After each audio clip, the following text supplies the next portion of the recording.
మనకు వెలుగు కలిగింది. వెలుగు కలిగిన తర్వాత మనం అర్జెంటుగా యేసయ్య దగ్గరకు వచ్చేస్తాం. యేసయ్యా, నీవు నా కోసం రక్తం చిందించావటగా, నా పాప శిక్ష నువ్వు మోయటానికి ఇష్టపడ్డావటగా, నా కొరకు వెల చెల్లించావంట కదా, ఇక నువ్వే నా ఆశ్రయం నాయన. ఆశ్రయమే నీ రక్తమే, నా జీవిత ఆధారమే అనుకుంటా నువ్వు ఆయన దగ్గరకు వస్తావు. అప్పుడు ఆయన ఏం చేస్తాడంటే, రైట్, నేను నిన్ను విమోచిస్తాను, నన్ను ఆశ్రయించావు కదా, నా రక్తంతో నిన్ను కడిగి శుభ్రపరుస్తాను, బాప్తిస్మం పొంది లోకము నుండి నా కొరకు వేరుపరచబడు అంటాడు. దేవునికి స్తోత్రం. ఏం చేయమంటున్నాడు? బాప్తిస్మం పొంది లోకంలో నుండి నా కొరకు నీవు ప్రత్యేకించబడాలి. మరి ఇష్టమేనా? ఓ రెడీ, నన్ను కడిగేసే ముందు దా కడుగుతా. ఇప్పుడు సృష్టి ఆరంభములో 2వ దినం ఏం చేశాడు? వేరుపరిచాడు. ఓకే, ఆ జలములను ఈ జలములను వేరుపరిచే ప్రక్రియ. Okay right. ప్రత్యక్ష గుడారంలో 2వ ఉపకరణం ఏంటి? గంగాళం దగ్గర ఏం చేసుకోవటానికి? కడగబడటానికి. మనకు చెప్పిన 2వ పార్ట్ ఏంటి? ఓకేనా? రైట్. పండుగలలో 2వ పండుగ ఏంటి? పొంగని రొట్టెల పండుగ. పాతదైన పులిపిండి తీసివేయబడింది, ఇది క్రొత్త ముద్దయింది. ఇప్పుడు దీనితో పులియని రొట్టెల పండుగ ఆచరించాము.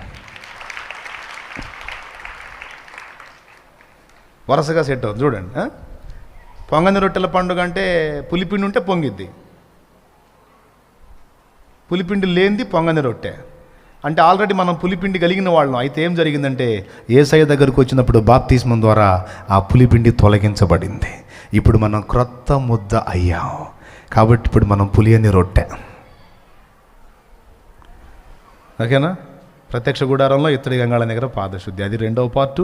పులియని రొట్టె 2వ పార్టు. పండుగల్లో ఓకేనా 2వ వచ్చింది కదా. సృష్టిలో జలములను వేరుపరచుట, డివైడింగ్ సెక్షన్. ఒకదానికి ఒకటి సింక్ అవుతుంది కదా. రైట్, వచ్చేసింది. ఇప్పుడు మనం కడగబడ్డాం. బాప్తిస్మము, ముంచుట బాప్తిస్మం మనం పొందుట ద్వారా నీళ్లలో ముంచబడినప్పుడు పాతి పెట్టబడిన అనుభవం, తిరిగి లేచినప్పుడు పునరుద్ధానపు అనుభవం మనకు కనపడుతుంది. రోమాపత్రిక 6వ అధ్యాయము ఒకసారి తీయండి. రోమాపత్రిక 6వ అధ్యాయం ఒకసారి చూద్దాం. 6వ అధ్యాయము 4వ వచనం నుంచి చదువు. కాబట్టి తండ్రి మహిమ వలన క్రీస్తు మృతుల్లో నుండి ఎలాగో లేపబడినో అలాగే మనమును నూతన జీవం పొందిన వారమై నడుచుకున్నట్లు మనము బాప్తిస్మం వలన మరణములో పాలు పొందుటకై ఆయనతో కూడా పాతి పెట్టబడితిమి.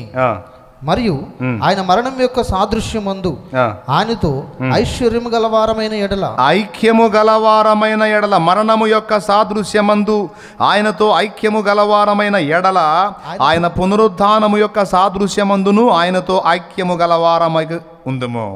దేవునికి మహిమ కలుగును గాక.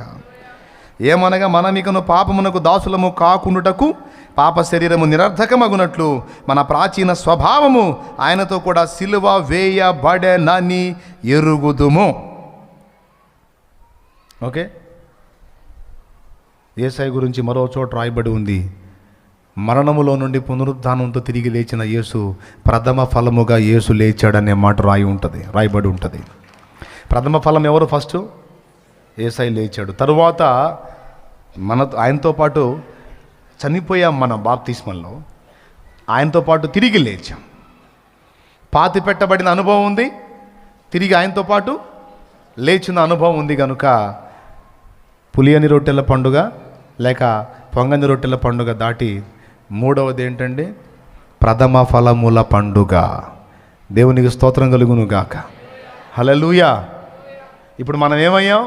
క్రీస్తు రక్తంలో కడగబడి, పాపములో పాతి పెట్టబడి, క్రీస్తునందు పునరుద్ధానంతో తిరిగి లేచి నూతన జీవితాన్ని ఆరంభించి బ్రతుకుతున్నాం. ఇప్పుడు మనం దేవునికి ప్రథమ ఫలం.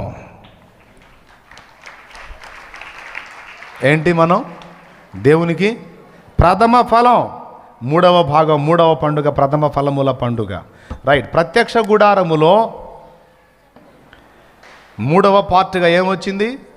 సన్నిధి రొట్టెల బల్ల వచ్చింది. అదేంటి? ఆహారం. ఓకేనా? సన్నిధి రొట్టెలు ఏముంటాయి? గోధుమలతో చేసిన రొట్టెలే కదా. ఓకేనా? రైట్.